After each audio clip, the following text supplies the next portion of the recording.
అలా బాధ కలగట్లేదు అని అంటే నేను చెప్పలేను. పరిశుద్ధాత్మ మీలో పనిచేస్తున్నాడో లేదో మీరే చెక్ చేసుకోవాలి.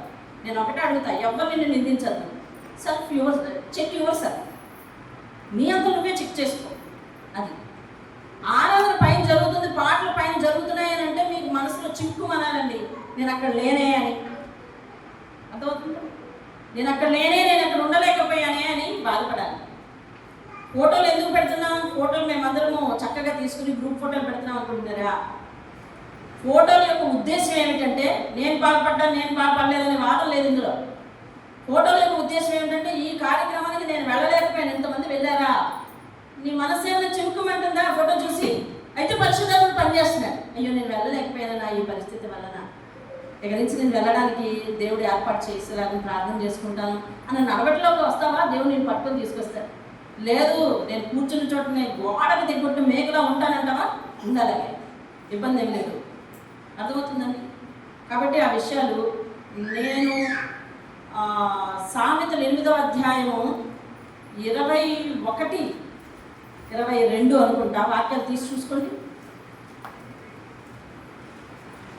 సామెతలు 8వ అధ్యాయము. నన్ను ప్రేమించే వారిని దానిపైన చదవండి.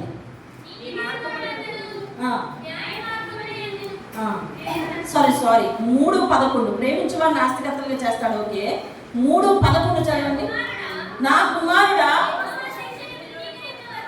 యెహోవా శిక్షను తృణీకరింపవద్దు,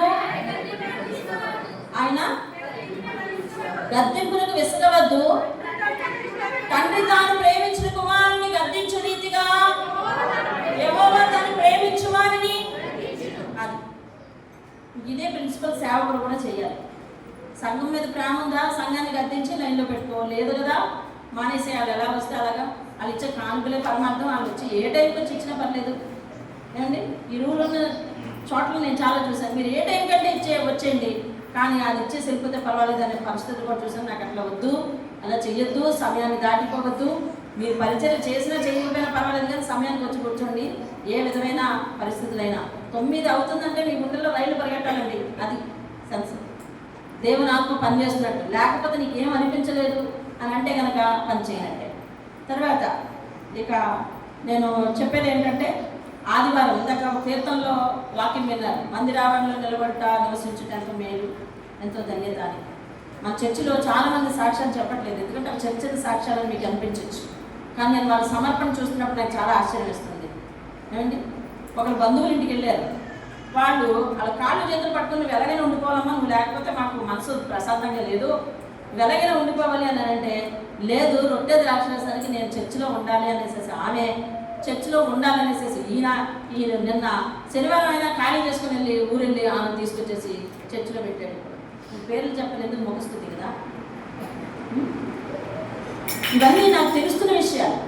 ఇంతగా సమర్పించుకుని ఉంటున్నారా అనిపిస్తుంది, మాటకు లోబడి ఉంటున్నారా అనిపిస్తుంది.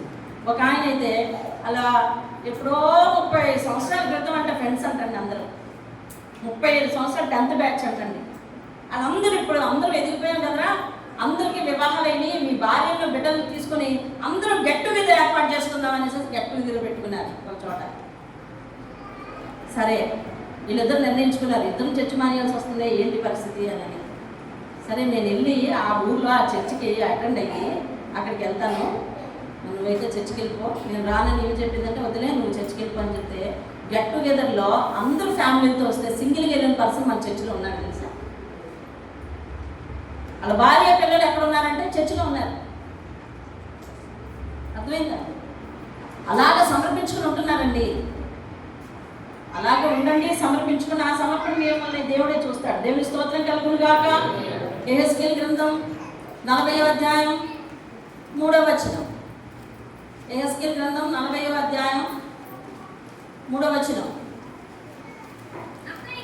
అక్కడికి 40వ అధ్యాయం 722వ పేజీ. అక్కడికి ఆయన నన్ను తోడుకొని రాగా ఒక మనిషి నుండెను, ఆయన మెరయిచున్న ఇత్తడి వలె కనబడెను, దారమును కొలకర్రయు చేత పట్టుకుని ద్వారములో ఎక్కడ నిలబడ్డాడు ఏంటండి? ఏ ద్వారంలో తెలుసా? అదిగో మందిర ద్వారంలో. ఎందుకంట దూత అక్కడ నిలబడింది? కొలత వేయడానికంట. ఎవరు కొలత వేయమన్నారు? ప్రకటన గ్రంథం 11వ అధ్యాయం మొదటి వచనం చూడండి. ప్రకటన 11 మొదటి అధ్యాయం మొదటి వచనం. తీయలేదు, బైబిల్ తీయటం చాలా లేట్ అయిపోతుంది. ప్రకటన అంటే చాలా చివరి ఉండదండి, మధ్యలో ఉండదు. ప్రకటన 11వ అధ్యాయం. మరియు ఒకడు చేతి కర్ర వంటి కొలకర్ర నాకిచ్చి, నీవు లేచి దేవుని ఆలయములో బలిపీఠంలో కొలత వేసి ఆలయములో పూజించు వారిని లెక్క పెట్టుము. అదేంటండి? ఆలయంలో ఎవరు లెక్క పెట్టాలట? పూజించు వారిని లెక్క పెట్టు. ఆ దూత ఎక్కడ నిలబడాలని యెహెజ్కేలు గ్రంథంలో ప్రవచనం చెప్పాడు? ద్వారం దగ్గర. ద్వారం దగ్గర ఎక్కడ నిలబడాలంటే ద్వారం దగ్గర నిలబడాలంట. ద్వారం దగ్గర దూత నిలబడాలి. దేవునికి స్తోత్రం కలుగుతారు. ద్వారం దగ్గర ఉన్న దూత ఎవరెవరు ఏ ఏ మనసుతో వస్తున్నారో లెక్క వేస్తుందండి దూత. అంటే చూడండి, మనం ఆలస్యంగా వస్తున్నా, నిర్లక్ష్యంగా వస్తున్నా, పర్వాలేదులే, పైన ఆరాధన జరుగుతున్నా మనం పర్వాలేదులే, ఏం జరుగుతున్నా పర్వాలేదులే, తర్వాత వెళ్దాంలే, ఇప్పటికి ఇంకా పాటలు అవుతాయి, మనం పర్లేదు అనుకుంటా ఉంటే నువ్వు ఏ ఇంటెన్షన్తో వస్తున్నావో అది అక్కడ కొలుస్తుందటండి. మీరు చాలా షాపింగ్ మాల్స్కి వెళ్తున్నారు, స్కానింగ్ అదేంటది సీసీ కెమెరా ఎక్కడ ఉంటుంది? ఎక్కడ ఉంటుందండి? ద్వారం దగ్గర ఉంటుంది. సీసీ ఫుటేజ్ సీన్స్ ఎక్కడ ఉంటాయి? పిక్చర్స్ ఎక్కడ ఉంటాయి? యజమాని దగ్గర ఉంటాయి, అవునా? కెమెరా ఏమో ద్వారం దగ్గర, అక్కడ చిత్రాలు ఎక్కడ ఉంటున్నాయి?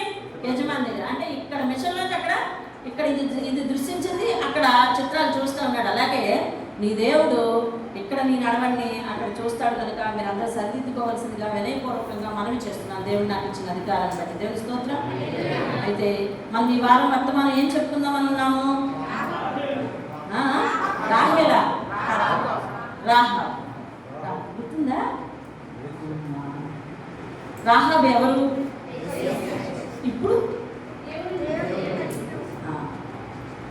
వేశ్య నుండి విశ్వాస వీరురాలైపోయిందండి. దేవునికి స్తోత్రం. ఎక్కడి నుంచి? వేశ్య నుంచి విశ్వాస వీరురాలైందండి. దేవునికి స్తోత్రం. ఏం చేసింది ఆయన? దేవుని కార్యాలు విని చూసా, వినా, జస్ట్ విని, అంతే. విని మనసు మార్చుకుంది. వేసే ఇంటికి సాధారణంగా పాపం చేసేవాళ్ళు వెళ్తారు. వాళ్ళు చెప్పిన అటపోగట్ట అక్కడ అలా జరిగిందంట, వాళ్ళ దేవుడు అలా చేశాడంట అన్న విషయాలు ఆమె మనసులో పడి విన్న విషయాలను, ఆమె ఏ మందిరానికి వెళ్ళలేదు, ఆమె ఏ బైబిల్ చదవలేదు, ఏ ధర్మశాస్త్రం ఆమెను కూర్చోబెట్టి బోధించలేదు. జస్ట్ ఆమె దగ్గరకు వచ్చిన వారు, అదిగో అక్కడ ఐగుప్తు దేశంలో దేవుడు ఎట్లా చేశాడంట, వాళ్ళ ప్రజలంట, వాళ్ళ ప్రజలనేమో కాపాడుకుంటున్నాడు. ఐగుప్తులో ఏం జరిగిందండి? దేవుడు ఏం చేశాడు? ఇశ్రాయేలు ప్రజల్ని, మీరెవరు మాట్లాడరే, మా కాలంలో మీరు లేదా? విన్నారు కదా? ఆ ఇశ్రాయేలు ప్రజల్ని ఏం చేస్తున్నాడు? కాపాడుకుంటున్నాడు. ఐగుప్తు ప్రజల్ని ఏం చేస్తున్నాడు? శ్రమల భార్యలు పడేస్తాడు కదా. ఆ దేశమంతా వడగళ్ళు కురిసాయంట, ఇశ్రాయేలీయుల ఇంటి మీద కురవలేదంట. వార్త వెళ్ళిపోయింది ఎక్కడికి? రాహాబు దగ్గరికి వెళ్ళిపోయిందండి. అది చెప్పుకుంటున్నారు, అదిగో మన వడగళ్ళ వాన కురిసిందంట, ఇశ్రాయేలీయుల ఇంటి మీద ఒక్కడు పడలేదంట అని చెప్పుకుంటా. అంటే ఈమె ఏం చేస్తుందంటే వింటుంది వింటుంది వింటుంది, తప్పటం లేదు, ఏమో పాపంలో కొనసాగుతుంది. ఒక మాట ఒక మాట ఒక మాట వింటూ ఉండగా ఆమెలో విశ్వాస నిర్మాణం అయిపోయింది. కట్ ఏమిటది? పాపం కట్ చేసి, నేను ఇక వేశ్య పని చేయను, ఆ దేవుడు ఆ నీతిమంతుడిని నమ్ముకుంటాను. దేవునికి స్తోత్రం కలుగుతుంది. హల్లెలూయా. నేను ఇంకా వేసి పని చేయను. ఆమె నీతిమంతుడు నమ్ముకుంటాను. వినిన దానిని బట్టి విశ్వాసాన్ని పెంచుకున్న విశ్వాస వీరురాలండి ఆవిడ. నీలాగా నాలాగా బైబిల్ వేయలేదు, నీలాగా నాలాగా వర్తమానాలు వినలేదు, నీలాగా నాలాగా మందిరానికి రాలేదు. వాళ్ళు వీళ్ళు చెప్పిన అట్టపోగట్టను పట్టుకుని ఆమె మారిపోయింది. దేవుని స్తోత్రం కలుగుతుంది. అయితే ఈవేళ ఆమె గురించి, ఆమె ద్వారా మనం నేర్చుకోవలసిన కొన్ని ఆత్మీయ పాఠాలు విందాం. దేవుని స్తోత్రం కలుగుతుంది. హల్లెలూయా. ఎక్కడ చదివాము రాహాబు గురించి? యెహోషువ గ్రంథం 2వ అధ్యాయం 11:1-22 వచనాల వరకు ఆమె ఉంటుంది. కానీ 9వ వచనం అదేనా? 11వ వచనం 9 నుంచి 11 వరకు, 9వ వచనం, 10వ వచనం, 11వ వచనము ఆమె దేవుని గురించి కొన్ని విషయాలు చెప్పింది. ఏమంటుందంటే, మొదట దేవుని గురించి నమ్మిన విషయాలు చెప్పింది. రెండవది, ఏం విని తన గుండె కరిగిపోయిందో. ఈ రాహాబు వర్తమానం ముందు వారం వినని వాళ్ళు ఎవరైనా ఉంటే యూట్యూబ్లో ఉంది, అది ఓపెన్ చేసుకొని, లింక్ ఓపెన్ చేసుకొని వినండి. మరొక సందర్భం వచ్చింది. ఈ సందర్భంగా నేను మీతో ఒక మాట, యూట్యూబ్ వర్తమానాలు మనము పెడుతున్నాము. మనకు ఒక యూట్యూబ్ ఉన్నదని మీకు తెలుసు కదా. మీరు ఎంతమందికి తెలుసు చెప్పండి? మీలో సెల్ ఫోన్లు ఉన్న వాళ్ళు ఎంతమంది చెప్పండి? మీ అందరికీ మరి సెల్ ఫోన్ ఉంది కాబట్టి జస్ట్ ఒకసారి క్లిక్ ఇచ్చి ఒక్కసారి ఓకే చేసి విని ఓపెన్ చేసి వదిలిపెట్టండి. లైక్ కొట్టమని కూడా నేను అడగను. ఎందుకంటే వ్యూవర్స్ పెరుగుతూ ఉంటే ఇంతమంది చూసారా దీన్ని అని చెప్పి ఎక్కువ మంది చూడడానికి అలా అవకాశం ఉంటుంది. అలా అవకాశం ఉండడం వల్ల ఏంటంటే మిగిలిన వాళ్ళు చూసి మార్పు పొందడానికి ఛాన్స్ ఉంటుంది. మన చర్చిలో ఇంచుమించు 100 ఫోన్లు ఉంటే 100 ఓపెనింగ్స్ ఉంటే 100 వ్యూస్ ఉన్నాయనుకోండి, మీరు ఒకసారి క్లిక్ చేసి పడేసిన వ్యూ ఉంటుంది. ఒకసారి ఓపెన్ చేస్తే మిగిలిన వాళ్ళు ఓపెన్ చేసి మీరు విన్నారు వర్తమానం, వారు వినటానికి అవకాశం ఉంటుంది. ఏమండి? ఆ పని చేయండి తిరిగి చేసుకొని. రైట్, ఈమె ఏం చేసింది అంటే, నేను చక్కగా చెప్పకపోతాను, టైం అయిపోతున్నది. ఆమె ఎలా మారింది అంటే, తన దగ్గరికి వస్తున్న వారు, పాపం చేయడానికి వస్తున్న వారు, ఐగుప్తులో జరిగిన విషయాలు, ఎర్ర సముద్రపు కార్యాలు ఆమెతో చెబితే విని ఏం చేసిందంటే విశ్వాసాన్ని పెంచుకుంది. ఆ తర్వాత ఆ దేశాన్ని వేగు చూడడానికి వచ్చిన వేగుల వారిని ఆమె ఏం చేసింది అంటే దాచిపెట్టింది. దాచిపెట్టి వాళ్ళ ఊర్లో వాళ్ళు వచ్చారు, గూఢాచారులు వచ్చారు. వచ్చి ఇక ఇశ్రాయేల్ దేశం నుంచి, ఆ ఇశ్రాయేల్ ప్రజల నుంచి ఎవరైనా వచ్చారా అని అడిగితే ఆమె ఏం చెప్పింది తెలుసా? రాలేదండి. అబద్ధమా కాదా? చెప్పండి, అబద్ధమా కాదా? అబద్ధం ఆడవచ్చా ఆడకూడదా? ఆడకూడదు. ఆడకూడదండి, ఆడకూడదు. అబద్ధం ఆడకూడదు. ఆమె ఇంట్లో మిద్ది మీద దాచిపెట్టింది. వచ్చిన వాళ్ళు ఏమనుందంటే, అలా రాలేదు, అయితే వచ్చినట్టున్నారు, వీళ్ళు వెళ్ళిపోయారు, మీరు తొందరగా వెళ్తే పట్టుకొచ్చారు, ఆలస్యం చేయకుండా వెళ్ళండి. అర్థమైందా? అంతకుముందు ఆమె పాపం చేయడానికి ఎన్నో అబద్ధాలు ఆడి ఉండొచ్చింది. తన దేహాన్ని జరుపుకోవడానికి, తన జీవితాన్ని జరుపుకోవడానికి, ఇతరుల జీవితాన్ని జరపడానికి అబద్ధం ఆడకూడదు. కానీ దేవుని గెలిపించడం కోసం, దేవుని దగ్గరికి నువ్వు రావటం కోసం, దేవుని దగ్గర నువ్వు నివసించడం కోసం, దేవుని అనుసరించడం కోసం ఉద్యోగంలోనో లేకపోతే ఎక్కడనో ఇది చిన్న అవసరం ఉందండి అని అబద్ధం ఆడడం తప్పే కాదు. నేను అబద్ధం ఆడమని ప్రోత్సహించట్లేదు. వ్యూవర్స్ కూడా గుర్తుపెట్టుకోవాలి. అబద్ధం ఆడమని ప్రోత్సహిస్తున్నారా అని మీరు చెప్పవచ్చు. ఆమె అబద్ధం ఆడింది. ఎందుకో తెలుసా? ఆమె అబద్ధంగా ఆడకపోతే దేవుని ప్రజలు అక్కడ నశించిపోతారు, చచ్చిపోతారు. నీతిమంతుల ప్రాణాన్ని కాపాడడానికి ఆమె అబద్ధం ఆడింది. నీతిమంతుడైన దేవునికి రుణం తీర్చుకోవడానికి అబద్ధం ఆడింది. అవునా కదా? అబద్ధం ఆడిందా లేదా చెప్పండి? మీకు ఎక్కడ పర్మిషన్ దొరకట్లేదు, ఎక్కడ వీలు కావట్లేదు, ఎక్కడ ఏది అవ్వట్లేదు, ఎక్కడ అవకాశం లేదు, లేదు లేదు. అర్థమైందండి? చుట్టాలు బలవంతం చేస్తుంటే, బంధువులు బలవంతం చేస్తుంటే, లేదు నాకు ప్రాణం బాగాలేదు, నేను ఇంటికి వెళ్ళిపోతాను, ఇంటి దగ్గర ఉంటాను. చిచ్చుకొచ్చింది దేవుని మందిరానికి వచ్చేది. ఇట్లా చేసి దేవుని మందిరంలో నివాసం చేయాలని మనం దేవుని స్తోత్రం కలిగింది కాదు. ఆమె ప్రజలను కాపాడటానికి, ఆమె నమ్మిన దేవుని యొక్క ప్రజలను కాపాడటానికి ఆమె అబద్ధమైంది. తర్వాత ఒక గొప్ప సంగతి ఏమిటంటే, పరిశుద్ధాత్మ నాతో చెప్తున్నాడు. ఆ మాట నాకు తెలియదు, ఇప్పటివరకు నేను విన్నాను. వినండి, నోవహు కాలంలో జలప్రళయం వచ్చింది కదా, అప్పుడు దేవుడు ఏం చేశాడు? అది తెలియదు, మాట్లాడాలి కదా, మాట్లాడాలి. లక్ష్మి ఏం మాట్లాడలేదు, నువ్వే నేర్చుకున్నా. నోవహు కాలంలో దేవుడు ఏం చేశాడు సత్య?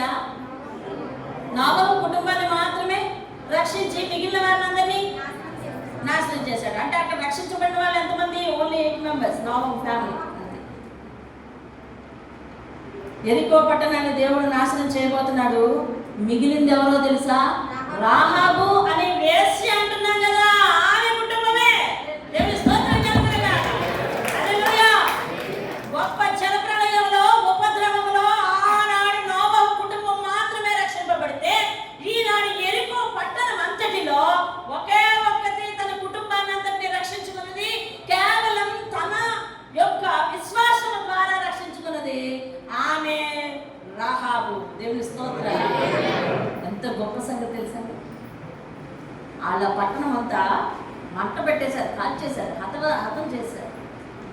కానీ ఒక్క రాహాబు మాత్రమే తన కుటుంబాన్ని రక్షించుతుంది. దేవుని స్తోత్రం కలిగిన ఆమె రక్షింపబడి వాళ్ళ కుటుంబానికి తన విశ్వాసాన్ని పాటించుకుంది. ఎట్లా తెలుసా? అన్నదమ్ములు ఎక్కడున్నారో కవర్ పెట్టింది, అన్నకి చెల్లెలు ఎక్కడున్నారో కవర్ పెట్టింది. సో నేను ఇక్కడి నుంచి వృత్తి మానేస్తున్నాను. ఎందుకు మానేస్తున్నావు? ఎందుకు మానేస్తున్నావు? నేను దేవుడు తెలుసుకున్నాను. ఎవరు చెప్పారు నీకు? నేను విన్నాను. ఏం తెలుసు నీకు? చెప్పింది. వాళ్ళు విని మారేలాగా చేసింది. మనందరికీ ఆయన వలన రక్షణ ఉంది. మనం ఆయన మాట వినాలి, ఆయన చెప్పినట్టుగా నడవాలి. నేను కూర్చుని కూర్చున్నా, ఆయన చెప్పినట్టుగా నడవాలి, ఆయనలాగా జీవించాలి. నేను మానేస్తున్నాను ఇది, కాబట్టి మీరు కూడా మానేయాలి. ఇదిగో వాళ్ళకి ఈ దేశం దేవుడు ఇస్తానంటున్నాడు. వాళ్ళందరూ వచ్చి చూసుకొని వెళ్ళారు. రేపొద్దున ఈ ప్రాంతాన్ని అంతటిని దేవుడు తగలబెడితే మనం కూడా తగలబడిపోతాం. అందులో మనం మారు మనసు పొంది మనం ఉన్నాము అంటే, ఆ రోజు నేను దేవుని ప్రజలను కాపాడాను కాబట్టి వాళ్ళు నాకు మాట ఇచ్చారు, మీరందరూ మారి వస్తే మంచిది అని అన్నారు అని చెప్పి వెంటనే వాళ్ళందరినీ మార్చుకుందండి. నేను ఆ ఒక్క మాట చదివి నేను ముగించేస్తా. చూడండి, అది ముందుకెళ్తా చూడండి. యెహోషువ గ్రంథం 3వ అధ్యాయము 14వ వచనం. అందుకు 13వ వచనం నేను చదువుతున్నాను. నా తండ్రియు, నా తల్లియు, నా అన్నదమ్ములను, నా అక్క చెల్లెళ్ళను, వారికి కలిగి ఉన్న వారందరూ చావకుండా బ్రతకనిచ్చి రక్షించినట్లుగా దయచేసి యెహోవా తోడని ప్రమాణం చేయండిరా అని ఆమెను అడుగుతుంది. మీరు ఈ దేశాన్ని అందరినీ నాశనం చేస్తారు, నా కుటుంబాన్ని రక్షించండి అయ్యా, ప్రమాణం చేయండి అయ్యా, మాట ఇవ్వండి అయ్యా. అప్పుడు వాళ్ళేమన్నారు చూడండి. అందుకు ఆ మనిషి ఆమెతో, నీవు మా సంగతి వెల్లడి చేయని ఎడల మేము చావకుండా, మీరు చావకుండానట్లు మీ ప్రాణములకు బదులుగా మా ప్రాణం ఇస్తాం అంటున్నారు.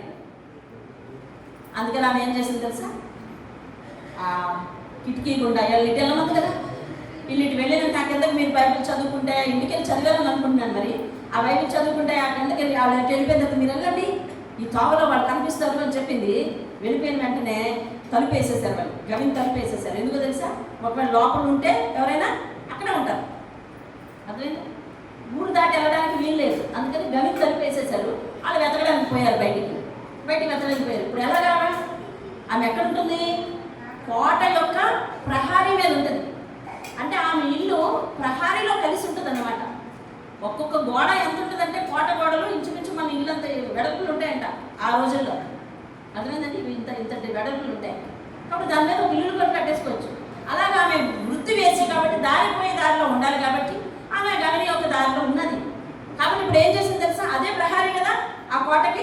అందుకని ఆవిడ కిటికీలు వెడల్పించేసి కిటికీలో నుంచి వాళ్ళని ఏం చేసిందంటే దింపేసింది. ఆ దింపే ముందు ఒక ఒప్పందం చేసుకుంది. అయ్యా, ఈ ప్రాంతాన్ని నాశనం చేయడానికి వచ్చినప్పుడు ఇదిగో నా కుటుంబాన్ని, నా అన్నదమ్ములు, నాకు చెల్లిని అందరినీ రక్షించాలి, ప్రమాణం చేయండి ప్లీజ్ అంది. అప్పుడు వాళ్ళు అన్నారు, అలాగే చేస్తాము. అయితే నీ ఇల్లు మేము కాకుండా ఎవరైనా వచ్చారనుకో ఈ ప్రాంతానికి, ఈ ప్లేస్కి నిన్ను రక్షించాలి అన్నట్టుగా నీ ఇంటికి ఒక ఎర్రదారం కట్టు, ఒక ఎర్ర తాడు కట్టు, అది గుర్తుగా మా కూడా అందరికీ తెలుస్తుంది, మేము వెళ్ళి చెప్తాము అని చెప్పారు. వాళ్ళని దింపినన్నే వాళ్ళ ఇంటికి ఎర్రతాడు కట్టుకుందండి. దేవుని స్తోత్రం కదా. ఇక్కడ ఎరుపుతాడు అంటే అర్థం ఏమిటి అంటే రక్షణను అంగీకరించింది. దేవుని స్తోత్రం. హల్లెలూయా. ఆ రోజు ఇశ్రాయేలీయులు ఐగుప్తు దేశంలో ఇశ్రాయేలీయులు నివాసం ఉంటున్నప్పుడు తొలిచూలను దేవుడు నాశనం చేస్తానప్పుడు దేవుడు ఒక మాట చెప్పాడు. ఏమన్నా తెలుసా? మరణ దూతకు ఇది ఇశ్రాయేలీయుల గృహం, ఇది ఐగుప్తుల గృహం అని తేడా తెలియాలి అని అంటే ఒక గొర్రెపిల్లని వధించి వారి గుమ్మపు కమ్మెలకు ఆ రక్తాన్ని రాసుకోండి. ఎవరి గుమ్మం మీద అయితే రక్తపు మరక ఉంటుందో అది ఇశ్రాయేలు ఇల్లని ఆ మరణదూత ఆ ఇంటిని దాటిపోతుంది అని చెప్పాడు. అవునా? దేవుని స్తోత్రం. హల్లెలూయా. ఈ రోజు యథార్థం చేసే పని, ఆ రోజు రక్తపు మరక చేసే పని, ఈ రోజు నీ బాప్తిసం, నీ విశ్వాసం, నీ భక్తి జీవితం చేసే పని అదే. దేవుని స్తోత్రం. ఆ రోజు ఎర్రతాడు కిటికీ కట్టుకున్నారు, ఆ రోజు రక్తపు కమ్మి గుమ్మానికేమో రక్తపు కమ్మి కట్టుకున్నారు.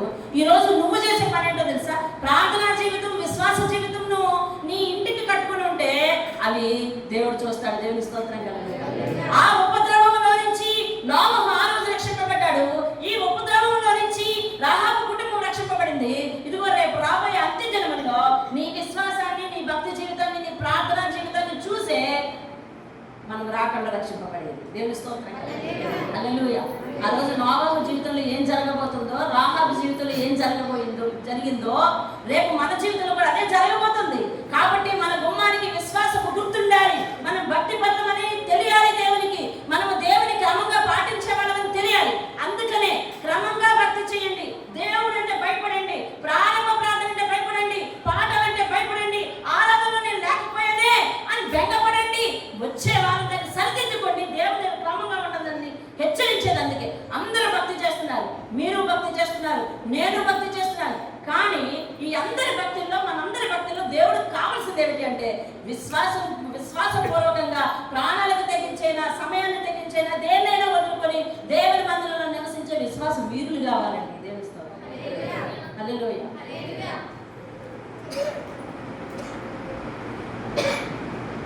చూడండి, ఒక రోడ్డు మీద అనాథ పిల్లడు ఎదుగుతున్నాడు, తల్లిదండ్రుల కస్టడీలో ఉన్న పిల్లడు ఎదుగుతున్నాడు. ఇద్దరిది ఎదుగుదలే. ఏది క్రమంగా ఉంటుంది చెప్పాలి మీరు? విశ్వాసంలో ఎదుగుదల అంటే ఏమనుకున్నావు? వాక్యం యొక్క చెప్పు చేతల్లో ఉండడం అది. అంతే. అందరూ చేస్తున్నారు విశ్వాసం తెలుసా? అందరూ విశ్వాసాన్ని పిలువబడుతున్నారు తెలుసా? కానీ వాక్యం యొక్క చెప్పు చేతల్లో కొంతమంది ఉంటారండి. కొంతమంది వాక్యానికి భయపడేవారు కొంతమంది ఉంటారు. ఇక్కడ మనం 130 మంది ఉన్నాం. ఎమాంగస్ మనందరిలో కంటే, మనందరిలో విశ్వాసంగా దేవుని వెంబడించే వాళ్ళు 20 మంది, 30 మంది, 40 మంది ఉంటారండి. సరే, అర్థమైంది?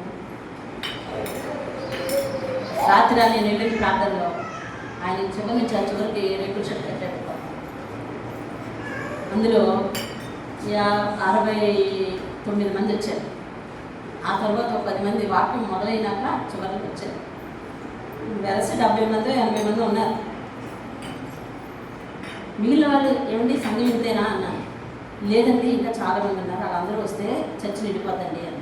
మరి వాళ్ళందరూ ఏరి చూసాం, ప్రతి సంఘంలోనూ ఉంటున్నారు. అంత్య దినములో అపవాది తన అనుచరులుగా మార్చుకోవడానికి ఎంతో మంది మీద బలప్రయోగం చేస్తుంది. అవసరాలను పుట్టిస్తుంది, పనులను పుట్టిస్తుంది, వాక్యాన్ని తప్పించుకునేలా చేస్తుంది, దేవుని మందిరాన్ని తప్పించుకునేలా చేస్తుంది. అర్థమవుతుందండి? మనసును మార్చేస్తుంది, దేవుని మీద మనసు లేకుండా చేస్తుంది. దాని యొక్క లక్ష్యం ఏమిటంటే రాకల్లో నువ్వు ఎత్తపడకూడదు, ఉండాలి ఇక్కడ అంతే, దాని వశంలో ఉండాలి అంతే, నువ్వు దేవుని ఆరాధించుకుంటుంటే మంచిది అని దాని ఉద్దేశం. అపవాది ఉద్దేశాలు నెరవేర్చే వారమా మనము? అలా కాకూడదే. ఒక వేశ్య, అపవాది కస్టడీలో ఉన్న వేశ్య ఈరోజు దేవుని మాటను హృదయంలోని పేర్చుకొని ఏం చేసిందో తెలుసా? విశ్వాసాన్ని నింపుకొని ఆమె దేవుని వెంబడించింది. దేవుని స్తోత్రం. విశ్వాసాన్ని దేవుని ప్రేమ నింపుకొని ఏం చేసిందంటే ఆమె దేవుని అంగీకరించింది. దేవుని స్తోత్రం కలుగుతుంది. ఈరోజు రాహాబు మనకు నేర్పిస్తున్న పాఠాలు ఎన్ని పాఠాలు నేర్పిస్తుందంటే వినండి. మొదటిది, మన గతం కాదు దేవుడు చూసేది, మన హృదయాన్ని దేవుడు చూస్తాడు. దేవుని స్తోత్రం. అది మొదటి పాఠం. ఆమె ఏం మార్చుకుందంటే తన గతాన్ని వదిలిపెట్టింది, హృదయాన్ని మార్చుకుంది. కాబట్టి గతం ఎంత చెడ్డదైనా అలాగే ఉండాలని లేదు. నువ్వు దేవుని మారుస్తుంది. నీ గతంతో ఆయన పనిలేదు. నువ్వు వర్తమానంలో దేవుని దగ్గర ఎలా ఉంటావో చెప్పు, అదే కాదు. దేవుని దగ్గరికి వచ్చావు కదా, నా పాత జీవితం ఇలా ఉండేది అని న్యూనతా భావంతో చచ్చిపోకు, న్యూనతా భావంతో బాధపడకు. దేవుడు నీ పాపాలు క్షమించబడబట్టే నువ్వు ఇంకా సజీవంగా ఉన్నావు. దానిని బట్టి నమ్మకంగా ఉండు. ఆయన దగ్గర ఆయన నిన్ను సంపూర్తిగా దీవిస్తాడు. దేవుని స్తోత్రం కదా. మొదటి పాఠం ఏంటో తెలుసా? గతం ఎంత చెడ్డదైనా దేవుడికి అవసరం లేదు. ఆమె జీవితం ద్వారా దేవుడు మనకు చెప్పబోయే పాఠం. రెండవది, దేవుడి గురించి ఏ వాక్యం అయితే వింటున్నామో అది మన హృదయంలో స్థిరంగా నిలుపుకోవాలి. మనలాగే ఆమె కూడా విని వదిలేసింది అయితే రాహాబు ఎప్పటికీ మారదు. అంతేనా? అవునన్నవారు చేయి చూపించండి. ఆమె విని మర్చిపోయేదైతే, విని వదిలేసిందైతే, అర్థమైందండి? విని వదిలేసిందైతే ఆమె ఎప్పటికీ మారదు. ఇవాటికి మన సంఘంలో టైమింగ్ గురించి చెప్తుందా? ఆలస్యంగా వచ్చే వాళ్ళు ఉన్నారు. కారణం ఏంటి తెలుసా? విని జస్ట్ లీవ్ ఇట్. విని వదిలేసేవారు కాదు. ప్రార్థనకు వెంటరా, వాక్యాన్ని ప్రేమించండరా, వాక్యానికి గౌరవం ఇవ్వండరా అంటే వారంలో 3 సార్లు వాక్యం మనకు దక్కుతుందా? వాక్యం అంటే మీకు నిర్లక్ష్యం. ఆదివారం వాక్యమే మీకు ప్రామాణికం. విని వదిలేసే వాళ్ళైతే రక్షణ లేదు. విని వదిలేసే వాళ్ళైతే రక్షణ లేదు. రాహాబు ఏం చేస్తుంది తెలుసా? వినింది హృదయంలో దాచిపెట్టుకుంది, వినింది ఇంకో మాట దాచిపెట్టుకుంది, వినింది ఇంకో మాట దాచిపెట్టుకుంది. మాటల యొక్క పేర్పు విశ్వాసాన్ని పెంచుకుంది. హృదయంలోంచి పాపాన్ని బయటికి వస్తుంది. దేవుని మాటను హృదయంలో పెట్టుకుంది. హృదయంలోంచి పాపాన్ని బయటికి వస్తుంది. ఇంకంతే బ్రతుకు మార్చుకుంది. దేవుని స్తోత్రం కలుగుతుంది. హల్లెలూయా. వినింది వదిలేస్తే విశ్వాసం లేదండి. దేవుడి గురించి విన్నప్పుడు మనం మనసు మార్చుకోవాలండి. ఖచ్చితంగా దేవుడి గురించి విన్నప్పుడు మనం మనసు మార్చుకోవాలి. మన పద్ధతి మార్చుకోవాలి. దేవుడు మనల్ని ప్రశ్నించాడు, దేవుడు మనల్ని చూస్తున్నాడు, దేవుడు మనల్ని గద్దించాడు కాబట్టి మనం పద్ధతి మార్చుకోవాలి. అదేనండి. తర్వాత 3వ, విశ్వాసం అనేది, విశ్వాసం నాకు ఉంది అంటే మీకేం తెలుసండి? మాకు దేవుడి మీద ఎంత ప్రేమ, మీకేం తెలుసండి? దేవుడి మీద మాకు ఎంత ప్రేమ అని అన్న వాళ్ళు చాలా మంది ఉంటారు. కానీ విశ్వాసాన్ని క్రియలలో చూపించాలి. యాకోబు రాసిన పత్రిక 2వ అధ్యాయం 25-26 వచనాలు ఏం చెప్తుందో తెలుసా? ప్రాణము లేని శరీరం ఎలాగ మృతమైపోతుందో క్రియలు లేని విశ్వాసం అలాగే చచ్చినది. నీ విశ్వాసం ఉందంటావు, వాక్యం అంటే ప్రేమించవు, ఎక్కడ కనపడవు. ఇంకా విశ్వాసం ఉందంటావు, దేవుని సేవలో కనపడవు. విశ్వాసం ఉందంటావు, దేవుని సన్నిధికి సమయానికి రావు. నా దేవుడు ఎక్కడ ఉన్నాడంటే నా హృదయంలో ఉన్నాడంటావు. అర్థమైందా? విశ్వాసం అనేది నీ క్రియలలో చూపించకపోతే దేవుడికి నువ్వు ఎట్ట తెలిసేది? అంటే ఆయన చూసి తెలుసుకునే దేవుడు కాదు.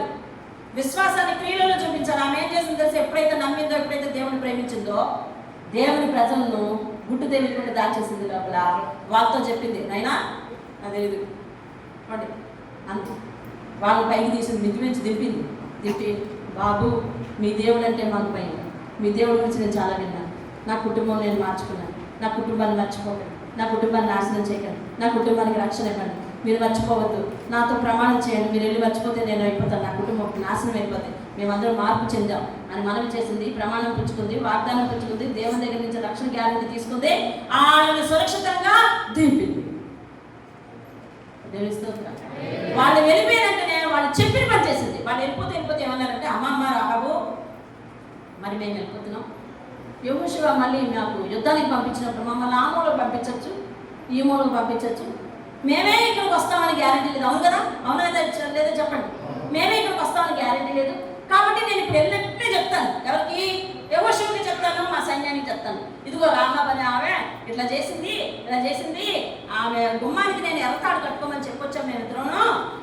ఆ ఎర్రతాడు ఏ ఇంటికైతే ఉంటుందో ఆ ఇంటిని వదిలేసి మిగిలిన వాళ్ళందరినీ మట్టు పెట్టించండి, ఆ ఇంట్లో ఉన్న వాళ్ళని ఆ పట్టణం నుంచి బయటికి దాటించేయండి చెప్తాము, మేము వెళ్ళండి ఆ పని చేయమ్మా.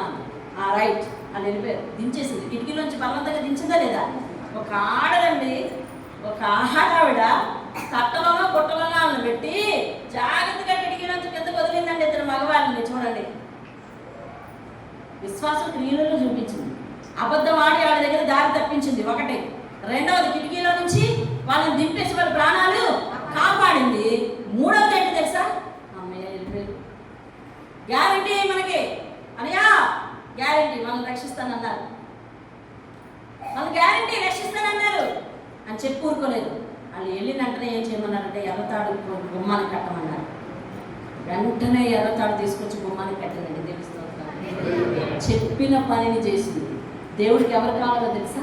దేవుడి కోసం పనిచేసేవారు కావాలి, దేవుడు చెప్పిన దాన్ని చేసేవారు కావాలి. దేవుడికి ఎవరు కావాలి చెప్పండి? మీరు విన్నారు కదా, వదిలేసారంటే చెప్పండి. దేవుడి కోసం పనిచేసేవారు కావాలి, దేవుడు చెప్పింది చేసేవారు కావాలి. అది నీ కోసం నువ్వు పని చేసుకుని నీకు ఎప్పుడు వీలైతే అప్పుడు వచ్చేది, ఎప్పుడు వీలైతే అప్పుడు చేసేది కాదు దేవుడి పని. అర్థమైందండి? దేవుని కోసం పని చేసేవారు కావాలి. చెప్పండి. దేవుడు చెప్పిన పని చేసేవారు కావాలండి. దేవుని స్తోత్రం కావాలి. ఆమె ఏం చేసింది తెలుసా? దేవుని కోసం పని చేసింది. ఎట్లా తెలుసా? బాబు మా దగ్గర లేరు పోండి అని దారి మళ్ళించేసింది. ఆ ప్రాణాలు కాపాడింది. తరువాత చెప్పిన పని చేసిందండి. దేవుని స్తోత్రం కలిగి. అబ్రహాం విషయంలో మీరు బైబిల్ చదువుకోండి. ఆయన చెప్పిన ప్రకారం చేశాడని చాలా చోట్ల రాశాడు. చెప్పిన ప్రకారం అనే పదం దొరకకపోతే నన్ను అడగండి. ఎన్నిసార్లు ఉంటుందో తెలుసా? చెప్పిన ప్రకారం. ఆ వర్తమానం మీరు ఒకసారి గతంలో విని ఉంటారు కదా. అవును, చెప్పిన ప్రకారం చేయలేదనుకోండి, నువ్వు చచ్చిపోతావంటే చచ్చిపో, నువ్వు నాశనం అయిపోతావంటే నాశనం అయిపో. అంతే, వర్ధిల్ల పాటు అనేది అక్కడక్కడే ఉంటుంది. చెప్పిన పని చేయి, దేవుడు ఆశీర్వదిస్తాడు. దేవుడి స్తోత్రం కలిగి. హల్లెలూయా. దేవుని మాటగా సేవకుల మాట వింటే దేవుడు ఏర్పాటు చేసుకున్న వ్యక్తి కాబట్టి వాళ్ళు మాట వింటారు. లేకపోతే నా మాట వినాలనడానికి నీకు ఎక్కడండి రూల్ ఉంది అసలు? మీ కుటుంబం వేరే, నా కుటుంబం వేరే, నా మాట మీరు వినాలనిపిస్తుంది. వింటవా? వేరేగా అయితే లేదు. హాయ్ అంటే హాయ్, బాయ్ అంటే బాయ్, అంతే. లేకపోతే నా మాట వినాలనే రూల్ లేదు. సేవకురాలుగా నేను ఉన్నాను కాబట్టి, దేవుని మాట మీకు చెప్తున్నాను కాబట్టి, దేవునికి ఇష్టమైన వారుగా మిమ్మల్ని పెంచే బాధ్యత దేవుడు నా మీద పెట్టాడు కాబట్టి గట్టిగా వస్తుందని వాళ్ళు సరిగ్గా పెంచలేకపోయాను. దేవుడు నన్ను అడిగితే నన్ను ఏం చేయమంటావు, నన్ను ఎందుకు తోసేస్తే నేనేం బాధపడాలి? అందుకని మీరు కోపగించుకున్నా ఏం చేసుకున్నా చెప్పాలి. దేవుడు అంటే భయం అన్న ఒక ఇంటెన్షన్ దేవుని సరిగా. అమ్మో, నేను ప్రారంభం పోగొట్టుకున్నాను, నేను ఆ పాటలు పోగొట్టుకుంటానని ఇంటెన్షన్ ఉండాలని. అందుకని నేను చెప్తున్నాను, సండే స్కూల్కి మధ్యలోకి గ్యాప్ ఇస్తున్నారు. ఆ గ్యాప్లో పిల్లలకి టిఫిన్ పెట్టండి. మీ పిల్లలకి చెప్పండి, ఒరే పైన ఆరాధన అవుతుంటే మనం ఏమి ఇక్కడ తినుకుంటూ ఉండకూడదు, నువ్వు త్వరగా లేడాలి 2 వారాలు హెచ్చరించండి. ఆడికి తిండి పెట్టకుండా తీసుకొద్దామని నేను చెప్పట్లే. తిండి పెట్టండి, చెయ్యండి. కానీ క్రమానికి లేకుండా ట్రై చేయండి. మీరు సమయానికి ఉండటానికి ట్రై చేయండి. దేవుని సన్నిధిలో ఉండటానికి ట్రై చేయండి. అలాగే దేవుడు మీ పిల్లల యొక్క మనసును కూడా బిల్డప్ చేస్తారు. దేవుని స్తోత్రం కలుగుతుంది. హల్లెలూయా.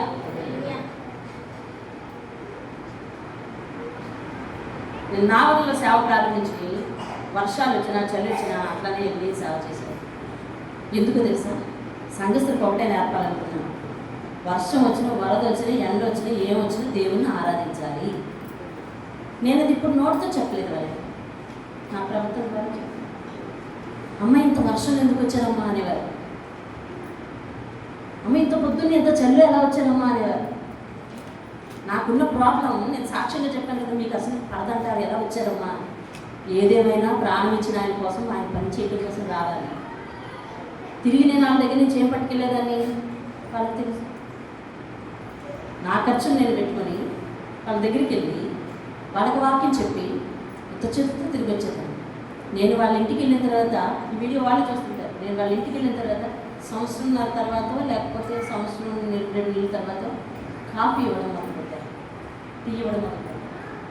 కొన్నాళ్ళ తర్వాత ఒక 2-3 నెలల తర్వాత, రెండు నెలలు నాకు గుర్తులేదు, కొంచెం అనతి కాలంలోనే నేను దాన్ని వద్దమ్మా అన్నాను. ఎందుకు అని అంటే నాకు టైం సరిపోట్లేదు. నేను అక్కడ తాత కూర్చున్నాను అనుకోండి, నేను ఇక్కడ అందుకోలేను. దేవరంలో పొయ్యి మీద పెట్టేసి రెడీ ఉంచుతాను అంటే నేను ఆమెను అనగానే నువ్వు తీసుకొచ్చి ఇచ్చేసిన నేను ధారైనా అంత వేడిది. నాకు ఇక్కడ నేను 5 నిమిషాలు నేను ఇక్కడ కాఫీ కోసం లేట్ చేస్తే అక్కడ నాకు లేట్ అయిపోతుంది, అక్కడ లేట్ అయిపోతుంది అని అంటే అది చదువుకున్నారు, తెలుసుకున్నారు, ఇక ఇవ్వలేదు. కానీ అన్నీ రెడీ పెడతారు. గట్టి మీద ఉంటే అలా నేను చూస్తాను. అదే నాకు భయం ఆయన సన్నిధిని పోగొట్టుకోవడం, నాకు భయం ఆయన సమయాన్ని పోగొట్టుకోవడం. భయం ఉందా వర్ధిల్తో చిన్న కీ. నేను ఎప్పుడు చెప్తాను, పెద్ద కోటకి చిన్నదే తలుపు, ఆ చిన్న తలుపుకి ఇంకా చిన్నది తాళం, ఆ చిన్న తాళానికి ఇంకా చిన్నది తాళపు చెవి. పెద్ద ఆశీర్వాదాన్ని తెరవాలి అంటే ఈ తలుపు తెరాలి. ఈ తలుపు తెరాలి అంటే ఆ తాళం ఊడాలి. ఆ తాళం ఊడాలి అంటే చిన్నదండి మీ భక్తి. అది దేవుని స్తోత్రం. ఆ చిన్నదాన్ని నేను పోగొట్టేసుకుంటాను.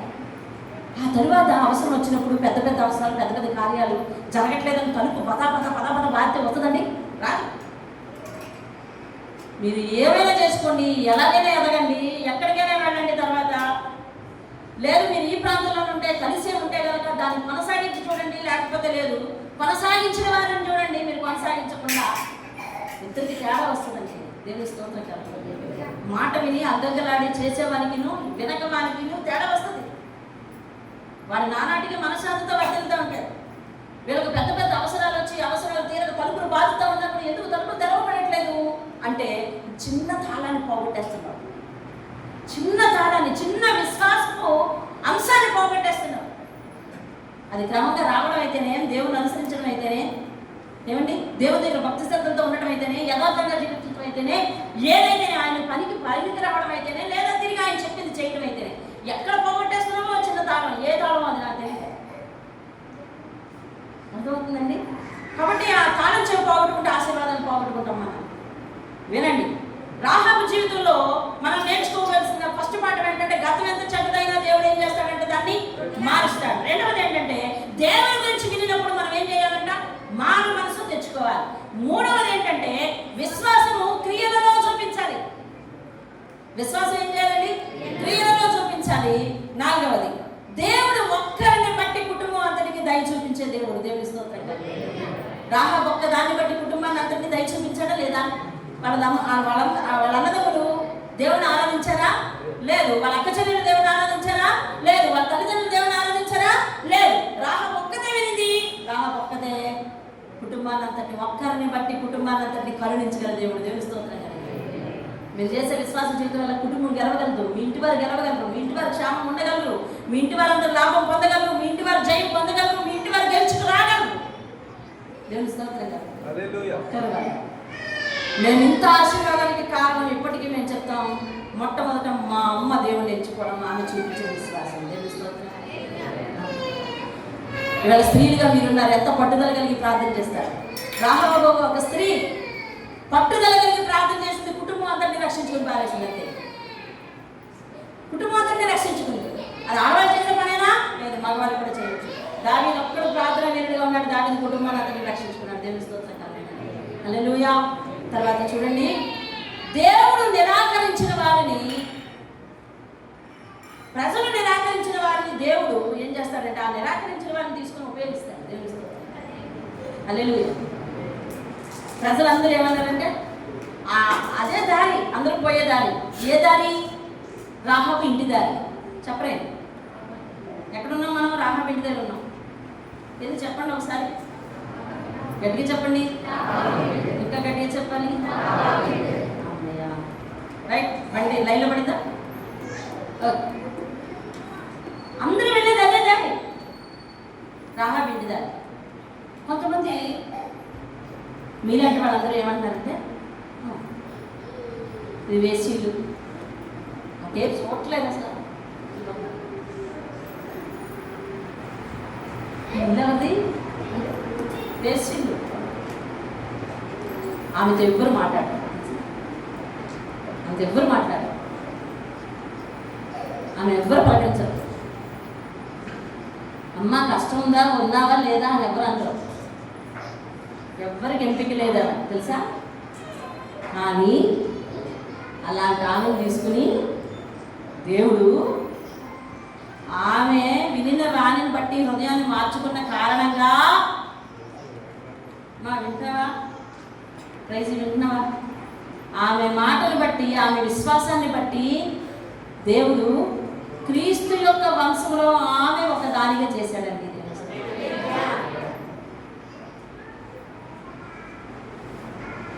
దావీదు ఎవరి కుమారుడు?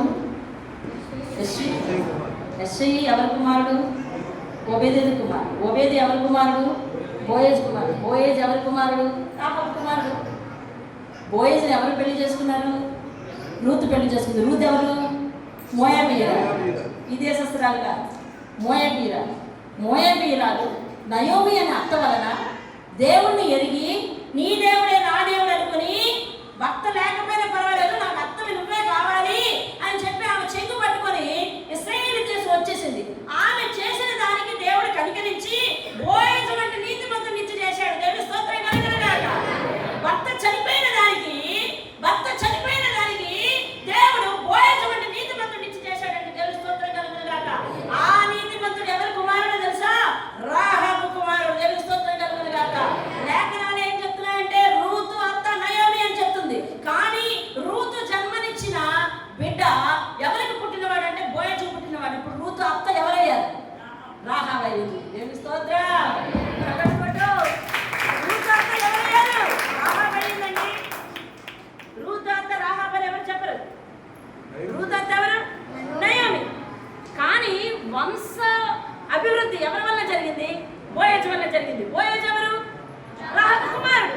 రాహాబు ఎవరు? మార్పు లేనటువంటి వేశ్య ఒకప్పుడు, మార్పు చెందినటువంటి విశ్వాస వీరురాలు ఇప్పుడు. దేవుని స్తోత్రం కలుగునుగాక. దేవుడు పనిమంతుడండి. దేవుడు పనిమంతుడు. పనికి మాలిన జీవితాలను పనికొచ్చేలా చేయగలవాడు. దేవుని హల్లెలూయా. పనికి మాలిన జీవితాలను పనికొచ్చేటట్టు చేయగలవాడండి దేవుడు. పనిమంతుడు. ఆ పనిమంతుడి దగ్గర పనిమంతుడు లాంటి భక్తి చేయాలండి. దేవుని స్తోత్రం కలుగునుగాక. నాసిరకం భక్తి చేయకూడదు. ఆయన పనిమంతుడు.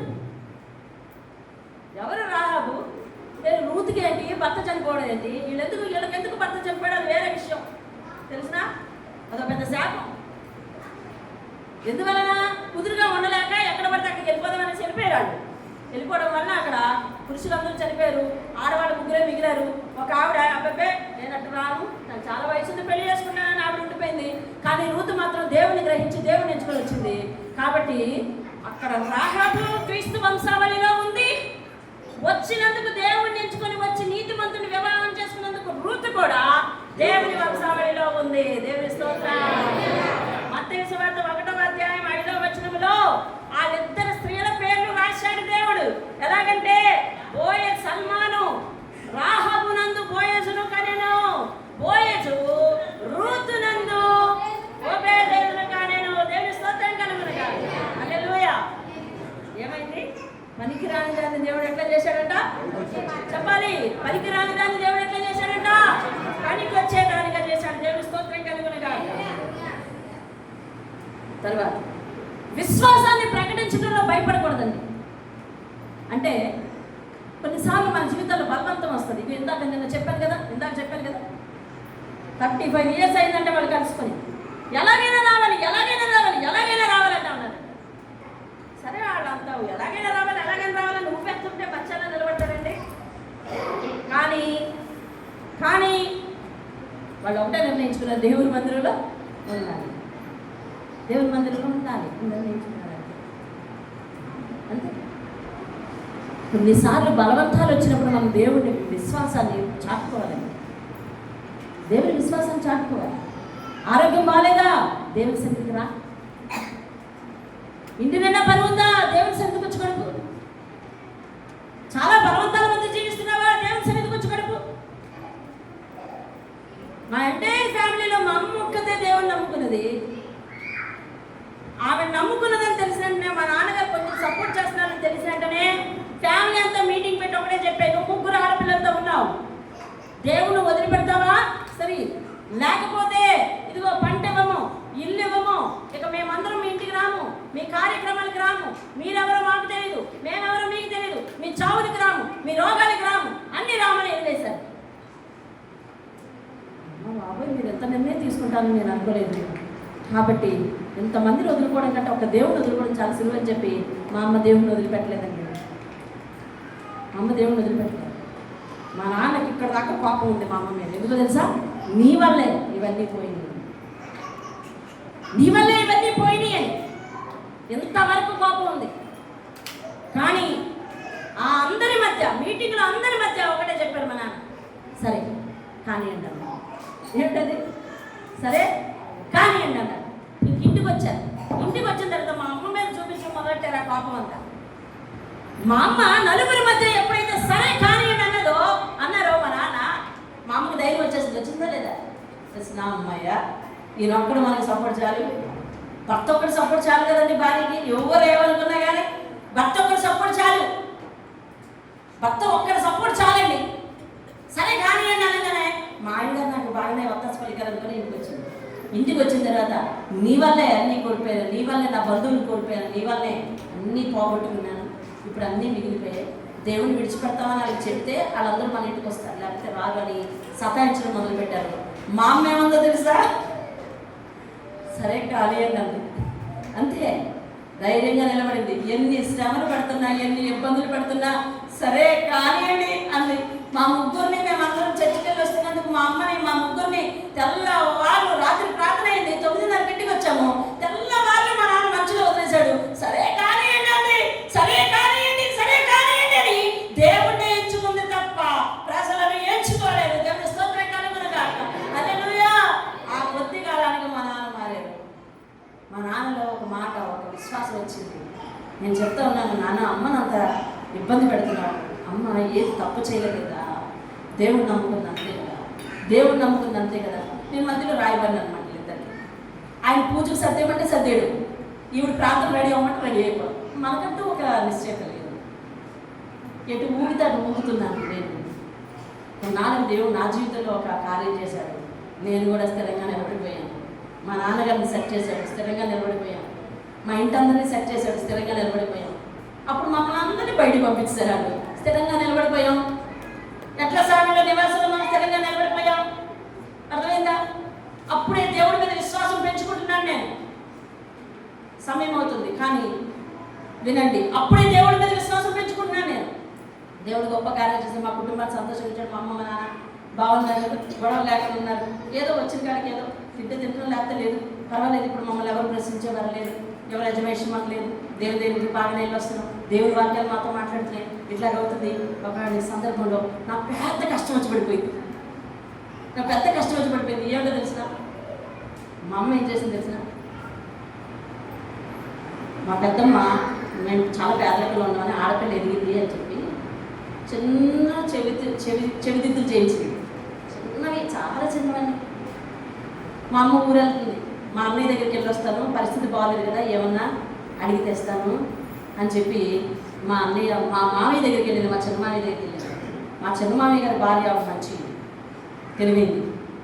వాళ్ళకి ఏదో అవసరం వచ్చిందంటే వచ్చినట్టునే, రాజు నీ చెవిలుకున్న వీళ్ళు అందరికీ తాగటి పెట్టి వాళ్ళకి ఇచ్చేస్తాను, తర్వాత నీకు ఇచ్చేస్తాను, నేను రేపు వెళ్ళిపోతుంది కానీ 5 నిమిషాలు రేపు నా డబ్బులు వస్తాయి, నేను విడిపించేస్తాను, ఇచ్చేస్తాను. ఇచ్చింది, చెవులు వెళ్ళింది కదా, ఇచ్చింది. ఇంకెళ్తే ఆవిడ మెంటాలిటీని బట్టి ఇవ్వదని చెప్పి ఆవిడ ఇయ్యమ్మా నా చెవులు నేను వెళ్ళిపోతానంటే మా పరిస్థితి బాగాలేదు, మా పెద్దమ్మ ఇచ్చిందని. ఈ చెవుల కోసం మా అమ్మ ఉండిపోయిందండి. వెళ్ళి మా అమ్మ ఊరు వెళ్ళింది. మరుసటి రోజు మా నాన్నగారు వైజాగ్లో ఒక ప్రాజెక్ట్ వచ్చింది, పోలీస్ డ్రెస్సులు కుట్టే ప్రాజెక్ట్ వచ్చింది, పోలీస్ యూనిఫామ్స్ కుట్టే ప్రాజెక్ట్. అది ఒక రోజు అయిపోయింది కాదు, ఇంచుమించు 2 నెలలు ఉంటుంది. ఆయన వెళ్ళిపోయారు, ఉత్తరాలు లేదు ఏమండి. అమ్మస్తమ్మా ఎల్లుండని ఆయన వెళ్ళిపోయారు. ఈమె చూస్తే ఎల్లుండి కాదు, అవతలనాడు కాదు, అవతలనాడు కాదు, అవతలనాడు కాదు, రావట్లేదు. నాకు రోజు రోజుకి అనుమానం పెరిగిపోతుంది. ఏంటో తెలుసా? ఈ కష్టాలు కానీ తట్టుకోలేక ఎటువంటి వెళ్ళిపోయారా, మమ్మల్ని వదిలేసానే అనుమానం పెరిగిపోతుంది. నాకేం చేతికి డబ్బులు ఇవ్వలేదు, ఓ 2 రూపాయలు అంతా ఇచ్చింది. ఆ 2 రూపాయలు నేను మార్చి ఇంట్లో కొంచెం బియ్యం ఉంటే వెళ్ళిపోయారు అంతే. రేపు వస్తుందమ్మా, అమ్మ చూసుకుంటుందండి. నేను ఎలా గడపని పిల్లల్ని, ఇద్దరు చిన్నపిల్లలు. ఆ వయసులో నేను 9 చదువుతున్నాను. నేను ఆ వయసులో నాకు వచ్చిన కష్టం అండి అది. ఏం చేయాలి? పిల్లలు ఎలా చూడను, చెల్లెలు ఎలా చూడను. నేను ఆ రూపాయలు మార్చి 4 పావలాలు చేసి రోజు పావలాకాలకి టిఫిన్ ఇప్పించి ఇంట్లో ఉన్న బియ్యమేమో అన్నం వండి రోజు గింజలు పెడితే మరి అంతకంటే నేనేం చేయలేను. ఏమండి, ఇంట్లో ఏమో చిన్న చల్లపలుకులు ఉంటే ఓ 2 రోజులు 3 రోజులు పచ్చడి చేసి పెట్టేదాన్ని. ఇంకా తర్వాత నుంచి మా పరిస్థితి దైనందినం అయిపోతుంది. నాకు అనుమానం పెరిగిపోతుంది. ఓహో, ఈ కష్టాలు తట్టుకోలేక వీళ్ళు చెరుకు వైపు వెళ్ళిపోయారండి, మమ్మల్ని వదిలేశారండి అని ఇలాంటివి చాలా విన్నాం కదా, అందుకని అలాగే వదిలి వెళ్ళిపోయారు అనుకున్నాం. ఇంచుమించు ఎన్ని రోజులు అయిందో తెలుసా? 18 రోజులు అయిందండి. నేను ఇంచుమించు 10 రోజులు చూసి ఉత్తరం రాశాను మా మామయ్యకి. మామయ్య, మా అమ్మ మీ దగ్గర ఉంటే పంపించండి, నా పరిస్థితి ఇలాగా, మా పరిస్థితి ఇలాగా అని చెప్పి రాసి పంపించాను. రాశాను. అసలు ఉన్నారనుకొని నాకు ఉన్నారో లేదో కూడా తెలియదు, కానీ మా అమ్మ అక్కడే ఉంది. ఆమె ఇవ్వకపోతే ఇది దాటితే మాకు లేదు, ఇంకా ఇది ఉంటే ఎప్పుడైనా ఆకలితో బలబల మాడిపోయేటప్పుడు ఆ చెవినీళ్ళు తాకట్టు పెట్టి పిల్లలకు తెచ్చిపెట్టచ్చు కదా అని ఈవిడ ఆ ఉద్దేశం. లేకపోతే బంగారం కోసం కాదు ఆవిడ అక్కడ ఉంటా. అది ఎప్పుడైనా తెస్తే పిల్లలు బలబల మాడిపోతున్నప్పుడు అది తీసుకొచ్చి తాకట్టు పెట్టి పిల్లలకి ఏదైనా పెట్టచ్చు కదా అని, ఇదే పోగొట్టుకుంటే నాకు ఆధారం ఏంటి, ఈవిడ నాకు 80% ఇవ్వదు ఇక్కడ అని చెప్పి ఆవిడ ఉండిపోయింది. చూసి 10 రోజుల తర్వాత ఉత్తరం రాశాను. ఆ ఉత్తరం వెళ్ళేది 4 రోజులు. ఆ ఉత్తరం అందిన తర్వాత మా అమ్మ లవోదీపం అని ఆ ఉత్తరం చూపించి, ఇదిగో నా పెద్ద బిడ్డ ఇంటి దగ్గర మగాయన కూడా లేడంట అని అంటే, ఆవిడ ఏదో బాధపడి 2 రోజుల తర్వాత ఇస్తానంటే, అలాగే ఆవిడ తాత్సారం చేస్తే 18 రోజుకి మా అమ్మ ఇంటికి వచ్చిందండి. ఇంతవరకు ఆ 2 పిల్లల్ని ఎలా పోషించారో ఏం చేశారో నాకు తెలియదండి. 9 సంవత్సరాల వయసు ఏం చేయాలి పిల్లల్ని? నేను ఆ పిల్లలు కలిసి తెచ్చుకోవాలా, లేకపోతే ఎవరికైనా పెంపకానికి ఇచ్చేయాలా, నేనేమవ్వాలి, నేను ఏ పనికి వెళ్ళాలి, ఏ పని చేసి వీళ్ళు పెంచాలి, ఎన్ని ఆలోచనలు తెలుసా వాళ్ళు. ఇప్పటికి మీకు చెప్పానో లేదో ఇది ఈ సాక్ష్యం. ఇంకెన్నో ఉన్నాయండి ఇలాంటి. కూలి చేసి పెంచాలా, పెరగలేక ఆడపిల్లలం కాబట్టి ప్రొటెక్షన్ ఉండదు కాబట్టి చచ్చిపోవాలా, లేకపోతే పిల్లల్ని ఎవరికైనా పెంపకానికి ఇవ్వాలా, నేను ఎవరింట్లో పాచి పనికి వెళ్ళాలా, లేకపోతే ఏ కూలి పనికి వెళ్తే నన్ను పెట్టుకుంటారా పెట్టుకోరా, ఏ పని చేసి నన్ను పోషించాలి, రకరకాల ఆలోచనలు, రకరకాల ఆలోచన. కానీ 18వ రోజున వచ్చింది. దేవుడు ఏం చేశాడు, మా కుటుంబాన్ని మళ్ళీ సమకూర్చాడు. మళ్ళీ మా నాన్నగారు 2 నెలలు పని చేసుకుని డబ్బులు పట్టుకుని వచ్చాను. వాటితో కొన్నాళ్ళు బాగా గడిచింది. ఎన్నో కష్టాలు, లోయలు ఎత్తులు, పడతలేస్తా అయినా విశ్వాసాన్ని ప్రకటించుకోవడానికి చూసాం తప్ప దేవుని విడిచిపెట్టాలని ఏనాడు అనుకోలేదు. దేవుని స్తోత్రం. ఇన్ఫర్మేషన్ ఈ 18 రోజుల్లో ఇంచుమించు 3 ఆదివారాలు వస్తే 3 ఆదివారాలు కూడా పిల్లలు రెడీ చేసి నేను చర్చికి తీసుకెళ్ళాను. దేవుని స్తోత్రం. 3 ఆదివారాలు కూడా పిల్లలు రెడీ చేసి దేవుని చర్చికే తీసుకెళ్ళాను. నేను చర్చికి వెళ్ళాను. అది నాకు బాగా గుర్తు. అర్థమేంటండి, విశ్వాసం ప్రకటించడంలో భయపడకూడదండి. ఎవరు ఏమనుకున్నా, ఎన్ని కష్టాలకు లోనైనా దేవుడిని విడిచిపెట్టకూడదనే నిర్ణయం తీసుకుంది రాహాబు. అందుకని భయపడింది, గూఢాచారం దాచేసింది. మరి దాచడంలో ఏమాత్రం విషయం లేకైతే రాహాబు ఏం చేస్తారు చెప్పండి మీరు, చెప్పండి. గూఢాచారం లోపల దాచింది, మిద్ది మీద దాచింది, మనకి రాంగ్ డైరెక్షన్ ఇచ్చింది, ఈవిడే దాచింది అని చెప్పి ఎవరికైనా తెలిస్తే రాహాబు ఏం చేస్తారు, చంపేస్తారు. కానీ భయపడకుండా ఏం చేస్తుంది తెలుసా, విశ్వాసాలు ప్రకటించుకోవడానికి భయపడకుండా ముందుకెళ్ళింది. దేవుని స్తోత్రం కలుగును గాక. సైనికులను మోసం చేసింది, దేవుని ప్రజలకు లాభం చేసింది. దేవుని స్తోత్రం కలుగును గాక. రైట్, వాళ్ళు వెళ్ళిపోయారు. వినండి, రాహాబు జీవితం ద్వారా నేర్చుకోవాల్సిన పాఠాలు వింటున్నాం మనం. అయిపోతుంది, వాళ్ళు వెళ్ళిపోయారు. మీరు దిగండి మిద్ది నుంచి. నేను సాయం చేయడం వల్ల మీ ప్రాణాలు ఈరోజు దక్కాయి అని గొప్ప పడిపోలేదండి. దేవునికి ఏదైనా ఇంత చేస్తే మనం అతిశయపడిపోతాం. దావీదు తన సంపాదన అంతట్లోది దేవుని మందిరాన్ని తీసుకొచ్చి ఇచ్చేసాడు. ఫ్రెండ్స్ దగ్గర నుంచి సమకూర్చింది దేవుని మందిరాన్ని తీసుకొచ్చి ఇచ్చేసాడు. రాజ్యంలో ఎక్కడెక్కడ ఏదో ఉందో దేవుని మందిరానికి ఏం కావాలో అన్నీ సమకూర్చి పెట్టేసి అంటున్నాడు, దేవా ఈ సంపద అంతా నీ మందిరం కోసం నేను పోగేయాను. నీ దాసునికి నువ్వు ఇచ్చిన దాంట్లోనే నేను ఇచ్చాను, నాకు కొత్తగా ఇచ్చింది ఏం లేదు, అన్నీ నువ్వు ఇచ్చినవే అన్నాడు. ఏమంటున్నాడండి, నీ దాసునికి నువ్వు ఇచ్చిన దాంట్లోనే నేను ఇస్తున్నాను, నాకు కొత్తగా. దేవునికి ఏదన్నా పని చేస్తే నా వల్ల ఇదంతా జరిగిందని అతిశయిపోకూడదు. ఆ పని నేను తప్ప అది దిక్కులే తెలుసు అనుకునే ద్వారానికి వెళ్ళకూడదు. సంఘులు ఎంతమంది ఉన్నారు కానీ నేనే ఆ పని చేస్తాను, ఇంకెవరు చేయరు. కాబట్టి నా అవసరం దేవుడికి ఉంది అన్నట్టుగా అతిశయిపోకూడదు. సంఘంలో నువ్వు ఇచ్చే కానుకలు బట్టి అతిశయిపోకూడదు. అదే ఎవరైనా ఇస్తారా కరెక్ట్గా కానుకలు, నేనే ఇస్తానా, నీ క్వశ్చన్ నీకు రాకూడదు. ఎవరైనా పరిచయం చేస్తున్నారా, నేనే పరిచయం చేస్తున్నానా, ఆ క్వశ్చన్ నీకు రాకూడదు. నీలో ఒకటే ఒక క్వశ్చన్ ఉండాలి, ఏంటో తెలుసా, నేను దేవునికి ఏం చేయగలుగుతున్నాను అనే క్వశ్చన్. అంతే, నేను దేవునికి ఏం చేయగలుగుతున్నాను అనే క్వశ్చన్ ఉండాలి. దేవుని స్తోత్రం కలుగును గాక. సహాయం చేసినందుకు ఆమె అతిశయపడలేదు. అర్థమైందండి, ఆమె దేవుని ఆలోచన చూసి మారిందంటే. తర్వాత దేవుని విశ్వాసాన్ని మాటల్లో కాక పనుల్లో చూపించింది. నీతో జీవితం నాకు అవసరం అని అనుకుంది. దేవునితోనే జీవించడం మొదలుపెట్టింది. దేవుడు ఎవరినైనా ఉపయోగించగలరని నిరూపించింది. పాపులను రక్షించడానికి క్రీస్తు యేసు ఈ లోకానికి వచ్చిన మాట రాహాబును రక్షించడం ద్వారా దేవుడు రుజువు చేశాడు. దేవుని స్తోత్రం. హల్లెలూయా, హల్లెలూయా.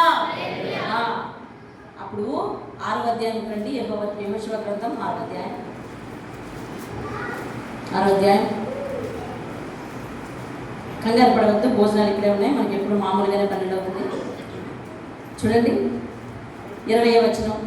యాజకులు బూరలు ఊదగా 6వ అధ్యాయం 20వ వచనం అండి. నేను చదువుతున్నాను, మీరు సైలెంట్గా వేలు పెట్టుకొని చూడండి. యాజకులు బూరలు ఊదగా ప్రజలు కేకలు వేసి ఆ బూరల ద్వారా వెళ్ళినప్పుడు ప్రజలు ఆర్భాటంగా కేకలు వేయగా ప్రాకారం కూలెను. ప్రజలందరూ తమ ఎదుట చక్కగా పట్టణ ప్రాకారం ఎక్కి పట్టణం పట్టుకొని వారు పురుషులనేమి స్త్రీలనేమి చిన్నలు పెద్దలు అందరినీ ఎద్దులు గొర్రెలు గాడిదలు ఆ పట్టణంలోని సమస్తను కత్తి వాత సంహరించింది.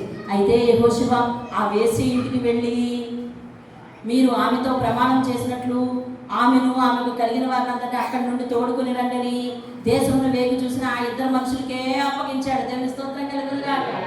ఎవరికి అప్పగించాడండి? ఎవరు వచ్చారో ఆ 2కి, ఇదిగో మీరు మాట ఇచ్చి వచ్చారు కదయ్యా, ఆ ఇంటికి వెళ్ళండి, ఆమెను తీసుకొచ్చేయండి బయటికి అని అన్నాడు. వాళ్ళు వెళ్ళారు. వేగుల వారైన మనుషులు పోయి 23వ వచనం. వేగుల వారైన మనుషులు పోయి రాహాబును ఆమె తండ్రిను ఆమె తల్లిని ఆమె సహోదరులను ఆమె కలిగిన వారందరినీ వెలుపలకు తోడుకుని వచ్చి ఆమె ఇంటి వారిని అందరినీ వారు వెలుపలకు తోడుకుని ఇశ్రాయేలు పాళెం వెలుపట వారిని నివసింపజేసినవి. అప్పుడు వారు ఆ పట్టణము దానిలోని సమస్తమును అగ్ని చేత కాల్చివేసిరి. పట్టణం అంతా కాలిపోయిందండి. ఒక ఫ్యామిలీ బయటకు వచ్చింది. ఎవరో ఫ్యామిలీ? రాహాబు ఫ్యామిలీ. దేవుని స్తోత్రం కలుగునుగా. 25వ వచనం. రాహాబు అను వేశ్య యెరికోను వేగు చూచుటకు యెహోషువ పంపిన దూతలను దాచిపెట్టి ఉండెను గనుక అతడు ఆమెను ఆమె తండ్రి ఇంటి వారిని ఆమెకు కలిగిన వారిని అందరినీ బ్రతుకనిచ్చెను. దేవుని స్తోత్రం. హల్లెలూయా. బ్రతుకనిచ్చెను. ఏమండి? 26వ వచనం చూడండి. ఆ కాలంలో యెహోషువ జనుల చేత శపథం చేయించి వారికి ఇలాగూ ఆజ్ఞాపించాను, ఎవడు యెరికో పట్టణమును కట్టించ పూనుకొనునో వాడు యెహోవా దృష్టికి శాపగ్రస్తుడు. ఏ యెరికో పట్టణాన్ని అయితే దేవుని ప్రజలు కూల్చేశారో ఆ పట్టణాన్ని తిరిగి ఎవరు కట్టద్దు. అది చాలా శాపగ్రస్తమైన పట్టణం, పాపంతో కూడిన పట్టణం అని చెప్పారు. దేవుని స్తోత్రం కలుగుతుంది. ప్రభువైన యేసుక్రీస్తు ఈ లోకానికి వచ్చిన తర్వాత ఓ గుడ్డివాడు తోవ పక్కన కూర్చుండేవాడు. గుర్తుందా మీకు? ఎక్కడ? మన తోవ పక్కన కాదు, యెరికో తోవ పక్కన. లోకాసువార్త 16:18-35 వచనంలో ఉంటుంది. ఒక గుడ్డివాడు తోవ పక్కన కూర్చుని యేసుక్రీస్తు ఆ వైపు వస్తున్నాడని వెళ్తున్నాడని తెలిసి, దావీదు కుమారుడా నన్ను దాటిపోకుండా రక్షించు అన్నాడు. చూసావా? అతను ఎక్కడ కూర్చున్నాడో తెలుసా? యెరికో పట్టణం ద్వారం దగ్గరే కూర్చున్నాడు. దేవుడు యెరికో వాళ్ళని ఎవరిని ఇంకా రక్షించను అనుకున్నాడు, కానీ అతడు వేసిన కేకకు ఆ గుడ్డివాడిని రక్షించి చూపు పొందేలా చేశాడు. దేవుని స్తోత్రం కలుగునుగా. అతడు కూడా యెరికో వాసే, కానీ చూపు పొందిన తర్వాత మీరు 18వ అధ్యాయం లోకాసువార్త 18:20-35 వచనం నుంచి కిందకి చదువుకుంటే తెలుస్తుంది. ఆ గుడ్డివాడు చూపు పొందిన తర్వాత దేవుణ్ణే వెంబడించాడంటండి. దేవుని స్తోత్రం. రాహాబు మార్పు పొందిన తర్వాత దేవుణ్ణే వెంబడించింది. గుడ్డివాడు చూపు పొందిన తర్వాత దేవుణ్ణే వెంబడించాడు. నువ్వు దేవుని గురించి వినిన తర్వాత ఆ గుడ్డివాడు కూడా దేవుని చూడలేదు. చూసాడా? చూడలేదు. చర్చికి వెళ్ళాడా? వెళ్ళలేదు. అతనికి ఎలా తెలుసు చెప్పండి? ఆ గుడ్డివాడికి ఎలా తెలుసు? ఆ ద్వారం దగ్గర ఉన్నాడు కదా, వాళ్ళు వెళ్ళలేదు, పోయే దారి అన్నమాట. వెళ్ళిపోతున్నారు, యేసు దగ్గరికి వెళ్ళిపోతున్నారు, స్వస్థత పొంది వచ్చేస్తున్నారు. దారిలో మాట్లాడుకుంటున్నారు, అమ్మయ్య మన అబ్బాయిని తీసుకెళ్ళాను, ఎలా బాగుపడ్డాడు, యేసు అందరినీ బాగు చేస్తున్నాడు, అమ్మయ్య అలా శాన దయ్యాన్ని బాగు చేస్తున్నాడు, అమ్మయ్య ఇలా చేస్తున్నాడు అలా చేస్తున్నాడని దారిపోయే మాటలు విని అతను విశ్వాసం ఉంచుకున్నాడండి.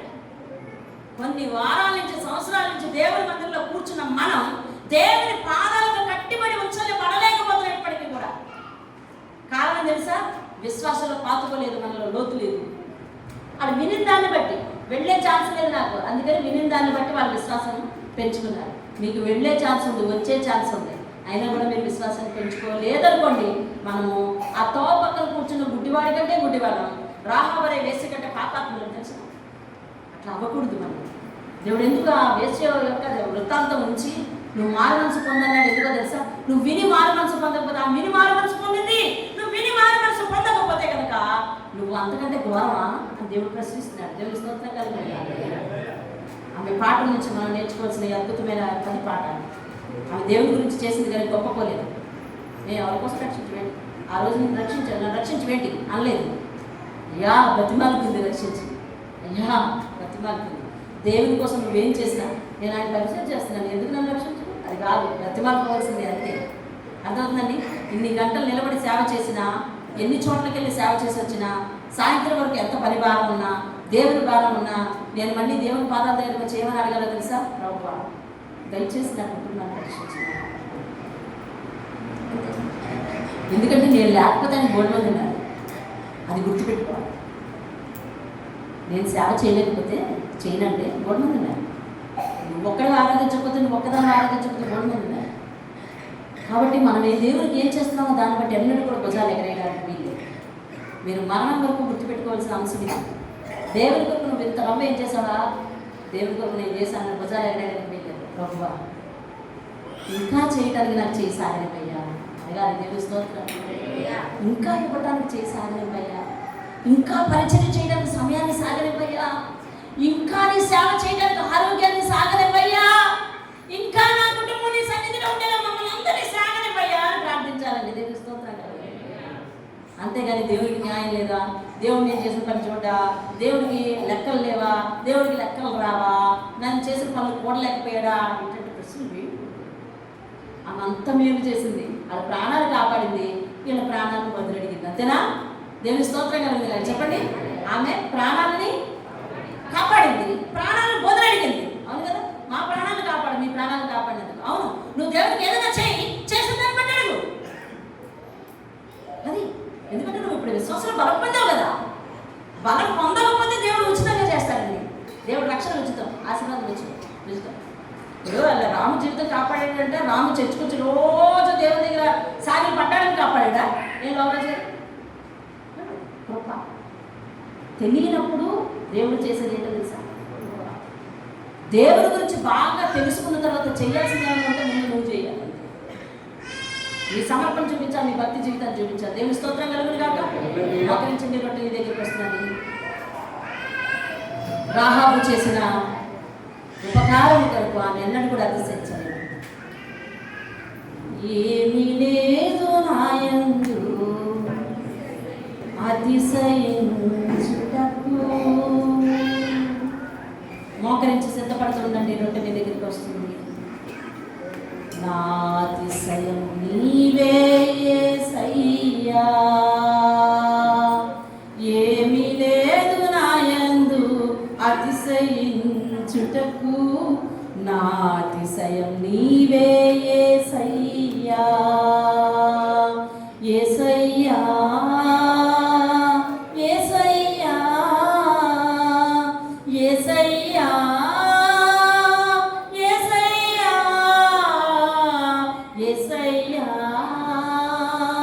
యేసయ్యా, యేసయ్యా, యేసయ్యా, ఏమీ లేదు నాయందు అతిశయించుటకు, నా అతిశయం నీవే యేసయ్యా. నీ ఆలోచనలు అతి గంభీరములు, అవి నా ఊహకు అందనివి. నీ ఉన్నత స్థలములో నన్ను నిలుపుటకై, నీ ఉన్నత స్థలములో నన్ను నిలుపుటకై వెంట వచ్చి నన్ను లేపావు దేవా, లేపావు దేవా. ఆయన ఆలోచన గంభీరం. పాపినైనా నేను నువ్వు పరలోకంలో కూర్చుండాలని చెప్పి ఆయన ఆలోచనను బట్టి ఆయన ఏం చేస్తున్నాడంటే, పాపినైనా మనల్ని రక్షిస్తున్నాడండి. ఆయనే నీకు ఎంతైనా చేశాడు, కానీ నువ్వు ఆయనకి ఏం చేసిన తక్కువే. కాబట్టి చేసిన దానిని బట్టి, చెందుతున్న దానిని బట్టి, పరిచర్యను బట్టి, సమర్పణను బట్టి, నీవు క్రమంగా వచ్చుచున్న దానిని బట్టి, నీ భక్తి జీవితాన్ని బట్టి నీకు ఎన్నడూ అతిశయం ఉండకూడదు. నాలా ఎవరు చేయలేరు, నాలా ఎవరు సహకరించలేరు, నాలా ఎవరు రాలేరు, నాలా ఎవరు ఇవ్వలేరు, నాలా ఎవరు ఉండలేరు, నాలా ఎవరు ప్రార్థన చేయలేరు, నాలా ఎవరు వాక్యం చెప్పలేరు అని అతిశయం మనకు ఉండడానికి వీల్లేదు. దేవుడు కృప ద్వారా ఉచితంగా ఇచ్చిందని దేవుని స్తోత్రం. ప్రార్థన చేస్తున్నాం. పరిశుద్ధులని వందనాలు, పరిశుద్ధ పాదాలకు స్తోత్రాలు చెల్లిస్తున్నాను. రాహాబును బట్టి ప్రభువా అనేక విషయాలు మేము నేర్చుకున్నాం. అద్భుతమైన మార్పు వేసే రక్షణ పొందటం, రక్షణకు మార్పు చూపించిన స్త్రీగా అయిపోయింది. వేశ్య నుంచి విశ్వాస వీరురాలుగా మారి తన కుటుంబానికి ఒక రక్షణ మార్గం చూపించుకున్న స్త్రీ అయిపోయింది. ఇంత గొప్ప సంగతి నాయన. పనికిరాని పాత్రను ఎలాగా నువ్వు మార్పు చేసి పనికొచ్చే పాత్రగా చేసినావు. ఆనాడు జలప్రళయంలో నోవహు ఒక కుటుంబాన్ని నోవహు రక్షించుకోగలిగాడు. ఈరోజు ఎరుకో పట్టణం కాల్చివేతలో మొత్తం కుటుంబాలు కూలిపోగా, కత్తివాత అగ్నివాత అయిపోతుండగా రాహాబు తన కుటుంబాన్ని మాత్రమే రక్షించుకుంది. అలాగే అంత్యకాలంలో వారి వంటి విశ్వాసాన్ని కలిగి ఉంటే మీరు కూడా రక్షింపబడతారని మాతో మీరు మాట్లాడిన మాట మేము చెవిని పెట్టి విన్నదాన్ని బట్టి మర్చిపోయి విడిచిపెట్టే వారంగా కాకుండా అనుసరణలు తెచ్చుకునే వారంగా ఉండి నీ ఎదుట నమ్మకమైన వారంగా కనిపించడానికి సహాయం చేసి నడిపించు. యేసు పరిశుద్ధ నామములో ఇది వివాకి దీవించి ఆశీర్వదించండి. నాతో అనేక సంగతులు మాట్లాడినందుకు స్తోత్రాలు నాయన. ఇంకా నీ జ్ఞానంతో నింపి అనేక లోతైన విషయాలు పరిశుద్ధాత్మలో నీవు మాత్రమే చెప్పగలవు కనుక అవి మాకు వినిపింప చేసి మా సంఘాన్ని అభివృద్ధి చెందించమని యేసు పరిశుద్ధ నామములో అడిగి వేడుకుంటున్నాను. ఆమేన్.